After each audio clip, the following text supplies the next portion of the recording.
On the Medical Watch today, the evolution of sex ed. Yeah, medical reporter Dina Bayer reports on an ever-growing curriculum. It's not just anatomy and reproductive health. An organization that's been in the classroom for 50 years reflects on the changing world and the topics top of mind for today's teens. If you grew up in the Chicago area, you probably remember a field trip to the former Robert Crown Health Center.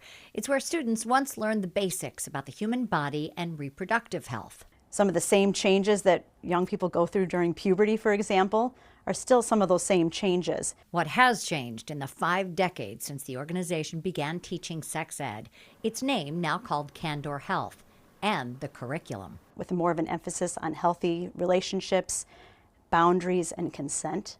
An emphasis on social and emotional health is just one of the modern alterations. Today I'll be taking you all through our human reproduction and embryology program. Now, an interactive digital platform helps students visualize the lessons. The uterus or the womb is the organ in which a healthy pregnancy grows.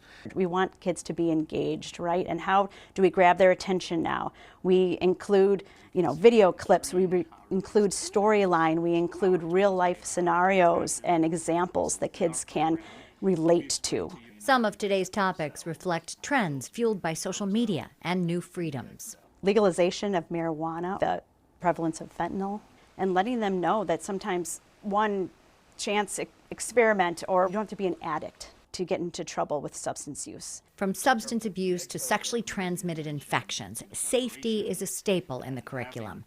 But there's one topic that's emotionally charged. I think one of the most common questions we get here at the office are parents calling to inquire about what is taught in terms of gender. Candor's Director of Education, Katie Gallagher, says the current curriculum for 7th and 8th graders defines some of the more common terms relating to gender.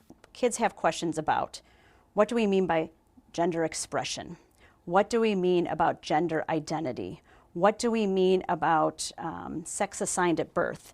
We define those terms for young people because this is the world that they live in, and they naturally have questions about it, though we do not get into specifics. By law, parents have the opportunity to review the materials and, if they choose, opt out. We want kids to get the right information from trusted sources and not from the internet. The fashion in which it's being taught, very different, more open, as I was mentioning, open from the educators sharing background information or from students coming in sharing information rather than just being kind of told this is what it is. The health educator says he's noticed a new trend when it comes to today's students. I feel like they're more willing to ask the questions out loud, same questions that they probably had years ago.